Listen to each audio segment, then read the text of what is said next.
அந்த காலத்துல போருக்கு போறதுக்கு முன்னாடி போர்ல ஜெயிக்கிறதுக்காக குலதெய்வம் கோயிலுக்கு போய் சாமியை கும்பிட்டு தான் போருக்கு போவாங்களாம். அந்த மாதிரி அடுத்த வருஷம் நடக்க போற ஜனநாயக போருக்கு தயாராகிறதுக்கு முன்னாடி நம்ம மக்களை அதாங்க உங்க எல்லாரையும் பார்த்துட்டு போலான்னு வந்திருக்கிறேன். இங்க என்ன பார்க்க வந்திருக்கிற என்னுடைய அம்மாக்கள், அக்கா தங்கைகள், அண்ணன் தம்பிகள், நண்பர்கள், நண்பிகள், உங்க எல்லாரையும் பார்க்கும்போது மனசுக்குள்ள ஒன்னே ஒண்ணுதான் தோணுது. உங்களோட இந்த அன்புக்காக எவ்வளவு பெரிய உயரத்தையும், எவ்வளவு பெரிய வருமானத்தையும், எவ்வளவு பெரிய வசதியையும் தூக்கி எறிஞ்சிட்டு வரலாங்க. உங்களோட இந்த அன்பை விட, இந்த பாசத்தை விட, உங்களை விட எனக்கு இந்த உலகத்துல வேற எதுவுமே பெருசா தெரியல. ஒரு சாதாரணமா இருந்த ஒரு விஜய இந்த உயரத்துல தூக்கி வச்சு கொண்டாடிக்கிட்டு இருக்கிறீங்க. உங்க வீட்டுல ஒருத்தனாவே ஆக்கிட்டீங்க, உங்க சொந்தக்காரனாவே ஆக்கிட்டீங்க. என்னங்க பெரிய பணம் வேணுங்கிற அளவுக்கு பார்த்தாச்சு. அரசியலுக்கு வந்துதான் நான் பணம் சம்பாதிக்கணுமா என்ன? அதுக்கு கொஞ்சம் கூட அவசியமே இல்லை. எனக்கு எல்லாத்தையும் எல்லாமும் கொடுத்த உங்களுக்காக உழைக்கிறத தவிர எனக்கு வேற எந்த எண்ணமும் எந்த வேலையும் இல்லை. விஜய், விஜய் அண்ணா, விஜய் தம்பி, விஜய் தம்பி, நம்ம விஜய், நம்ம விஜின்னு என்னடா இந்த விஜய் தனியாளா இருப்பான்னு பார்த்தா எப்ப பாரு மக்கள் கடலோட மக்கள் கடலாவே இருக்கிறானேன்ட்டு இந்த எதிரிகளுக்கெல்லாம் தெரிஞ்சவன நம்மளை பத்தி கண்ணாபின்னான்னு பேச ஆரம்பிச்சிருக்கிறாங்க. அதாவது நான் மரியாதையா பேசினா கூட அதை தவறா எடுத்துக்கிறாங்கன்னா பாத்துக்கங்களேன். அதனால யார் என்ன சொன்னாலும் அறிஞர் அண்ணா அவர்கள் சொன்ன அந்த பஞ்சு தான், வாழ்க வசவாளர்கள் அப்படின்னு சொல்லிட்டு போயிட்டே இருக்க வேண்டியதுதான். நான் மதுரை மாநாட்டில் உங்க எல்லாரையும் நேர்ல சந்திக்க வரேன்னு சொல்லியிருந்தேன். அப்படி இன்னைக்கு உங்களுக்காக நம்மள மேலையும் கீழையும் ரொம்ப மோசமா ஆண்டுகிட்டு இருக்கிற பாசிச பாஜக அரசையும் பாய்சன் திமுக அரசையும் கேள்வி கேட்கறதுக்காக வந்திருக்கிறேன். இந்த பாஜக அரசு நம்மள கொஞ்ச நெஞ்ச கொடுமையாங்க செய்து பீகார்ல 65 லட்சம் வாக்காளர்கள் ஓட்டர் லிஸ்ட்லயே காணோமா. இது என்ன பெரிய விஷயம்? இதை தாண்டி இன்னொரு விஷயம் இருக்கு. இந்த எதிரி கட்சிகள்லாம் ரொம்ப சிம்பிளா சொல்ற மாதிரி சொல்லணும்னா, ஓட்டு திருட்டு, வீட்டு நம்பர் 0ன்னு போட்டெல்லாம் ஓட்டர் ஐடி கார்டு கொடுத்துருக்காங்கன்னா பாத்துக்காங்களேன். எவ்வளவு பெரிய ஒரு மோசமான வேலைகள்லாம் அவங்க செய்யறாங்கன்னு பாத்துக்கங்க.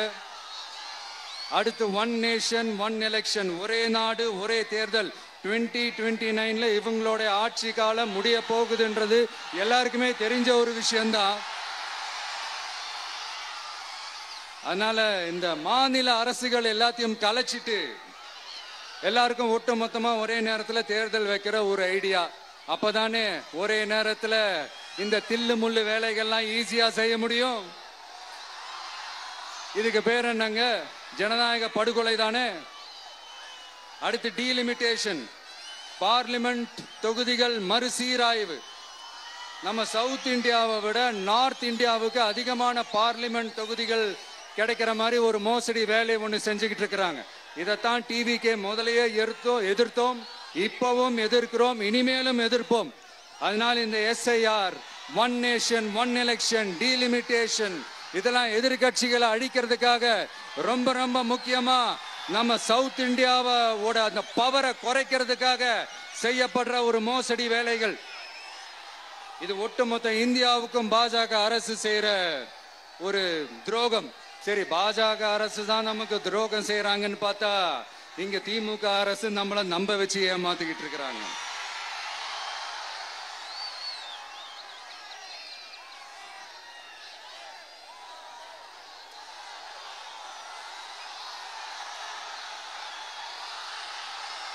கிட்டத்தட்ட நானு நீங்க எல்லாருமா சேர்ந்துதான் இவங்க நல்லது செய்வாங்கன்னு நினைச்சு தேர்ந்தெடுத்தோம். ஆனா நீங்க பாத்தீங்கன்னா, thank you, I love you, thank you thank you thank you. நீங்க பாத்தீங்கன்னா ஒரு 505 தேர்தல் வாக்குறுதிகளை நமக்கு தமிழ்நாட்டு மக்களுக்கு கொடுத்தாங்க. அதுல எத்தனை வாக்குறுதிகளை இந்த திமுக கவர்மெண்ட் நிறைவேற்றிருக்கு? முக்காவாசி வாக்குறுதிகளை கூட நிறைவேற்றாம எல்லாத்தையும் நிறைவேற்றிட்டோம் இப்படி கொஞ்சம் கூட மனசாட்சியே இல்லாம இப்படி கதை விடுறீங்களே மை டியர். வேணாம் வேணாம் வேணாம் வேணாம். உங்களுக்கு தான் ஆசையா பாசமா கூப்பிட்டா பிடிக்க மாட்டேங்குது. இப்படி கதை விடுறீங்களே மை டியர் சிஎம் சார்.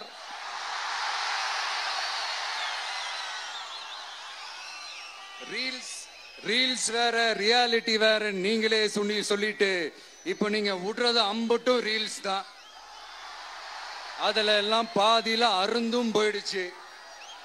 அப்படி அருந்து போன ரீல்ஸ் எல்லாம் கொஞ்சம் என்னன்னு பாப்போமா? கேஸ் சிலிண்டருக்கு மானியமா 100 ரூபாய் தரேன்னு சொன்னீங்களே, தந்தீங்களா? 1000 ரூபாய் ஒருத்தர் விடாம எல்லா பெண்களுக்கும் தருவேன்னு சொன்னீங்களே, தந்தீங்களா? டீசல் விலையில மீதி இருக்கிற 3 ரூபாய் குறைப்பேன்னு சொன்னீங்களே, குறைச்சிங்களா? நீட்டு தேர்வை ரத்து செய்வோம்னு சொன்னீங்களே, ரத்து செஞ்சீங்களா? கல்வி கடனை ரத்து செய்வோம்னு சொன்னீங்களே, ரத்து செஞ்சீங்களா? வருஷத்துக்கு 10 லட்சம் பட்டதாரிகளுக்கு வேலை தருவேன்னு சொன்ன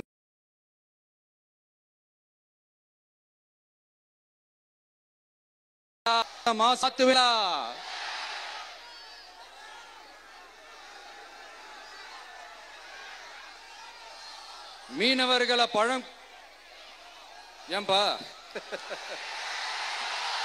மீனவர்களை பழங்குடியின பட்டியல சேர்ப்போம்னு சொன்னீங்களே, சேர்த்தீங்களா? மீனவர்களுக்கு 2 லட்சம் வீடுகள் கட்டித்தரப்படும் சொன்னீங்களே, கட்டி தந்தீங்களா?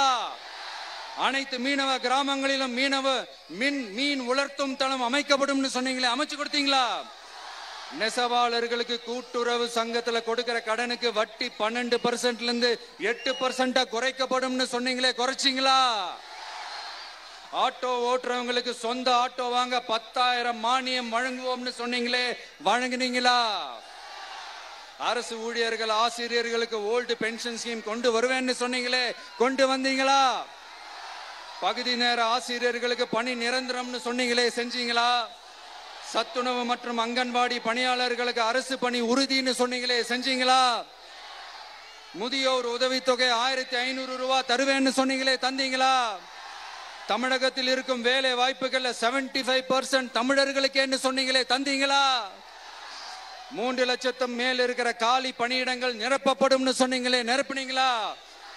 தூய்மை பணியாளர்கள் பணி ஊதியம், ஓய்வூதியம் போன்ற கோரிக்கைகள் நிறைவேற்றப்படும் சொன்னீங்களே, நிறைவேற்றினீங்களா? மக்கள் நல பணியாளர்களாக 25,000 பெண்கள் நியமிக்கப்படுவார்கள் சொன்னீங்களே, நியமிச்சீங்களா? ரேஷன் கடையில மீண்டும் உளுந்து வழங்கப்படும் சொன்னீங்களே, கொடுத்தீங்களா?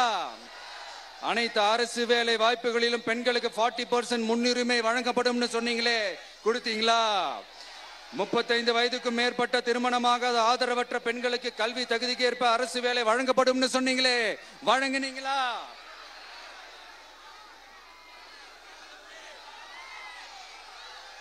வகுப்பு வாரியத்தின் கோரிக்கைகள் பரிசீலிக்கப்பட்டு மேற்கொள்ளப்படும் சொன்னீங்களே, செஞ்சீங்களா?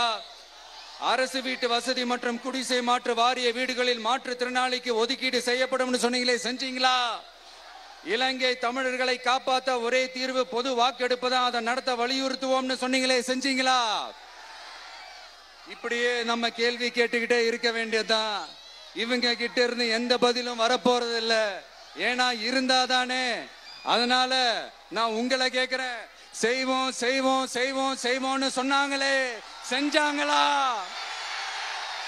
சத்தமா சத்தமா? மை டியர், வேணாம் வேணாம் வேணாம். அப்படி கூப்பிட்டா, ஆசையா பாசமா கூப்பிட்டா அவங்களுக்கு பிடிக்க மாட்டேங்குது. அதனால கேக்குதா மை டியர் சிஎம் சார்?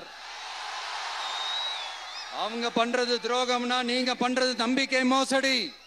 இது ரெண்டுமே ஒண்ணுதான், ரெண்டுமே ஏமாத்து வேலைதான், இது ரெண்டுமே ஜனநாயக குற்றம் தான். இப்படி ஏமாத்துறதுல இவங்க ரெண்டு பேருமே ஒரே வகைரா தான்.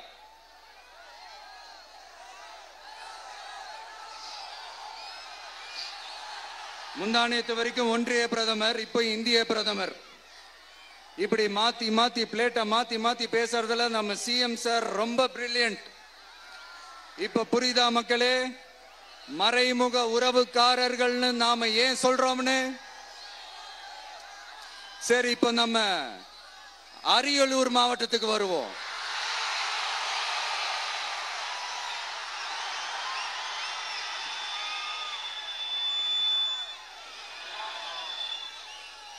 தமிழகத்தோட வறட்சியான மாவட்டங்கள முதல் வரிசையில காலங்காலமா இருக்கிற மாவட்டம் தான் நம்ம அரியலூர் மாவட்டம். சிமெண்ட் உற்பத்தியும் முந்திரி உற்பத்தியும் நடக்குது, பட்டாசு தொழிலும் கொஞ்சம் நடக்குது. ஆனா இங்க இருக்கிற இந்த தொழிலையாவது மேம்படுத்தலாம்னு இந்த கவர்மெண்ட் ஏதாவது யோசிக்குதான்னு கேட்டா ஜீரோ தான். சிமெண்ட் ஆலைகளால ஏற்படுற மாசுபாட்டுல இருந்து மக்களை பாதுகாக்க என்ன நடவடிக்கை எடுக்கப்பட்டிருக்குன்னு தெரியல. யுனெஸ்கோவோட உலக மரபு சின்னமாக அறிவிக்கப்பட்ட கங்கை கொண்ட சோழபுரம் கோயிலை முறையாக பராமரிக்கணும். ஜெயங்கொண்டத்தில் ராஜேந்திர சோழனுக்கு மணிமண்டபம் அமைக்கலையே ஏன்?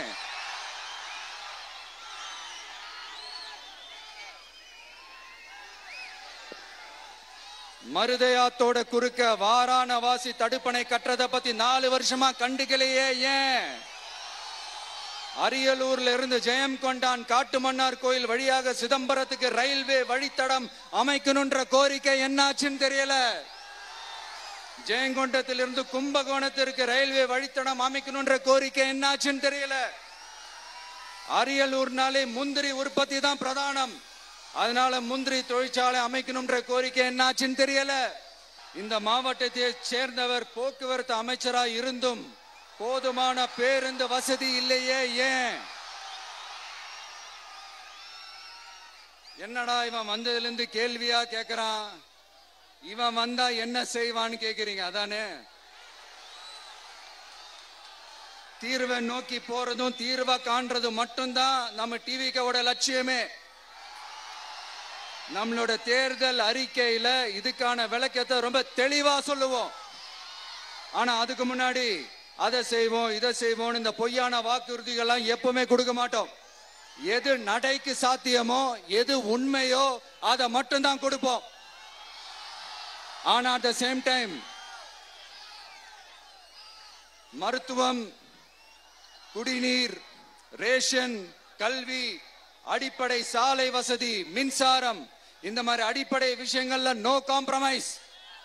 பெண்கள் பாதுகாப்புல, சட்டம் ஒழுங்கு பாதுகாக்கிறதுல நோ காம்ப்ரமைஸ். சிம்பிளா நம்மளுடைய விஷன் என்னன்னு சொல்லணும்னா, ஏழ்மை வறுமை இல்லாத தமிழகம், குடும்ப ஆதிக்கம் இல்லாத தமிழகம்,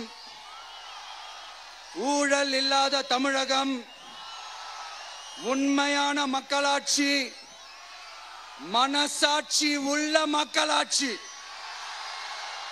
கான்பிடென்டா இருங்க, நல்லதே நடக்கும், வெற்றி நிச்சயம். மீண்டும் சந்திக்கும் வரை நன்றி, வணக்கம்.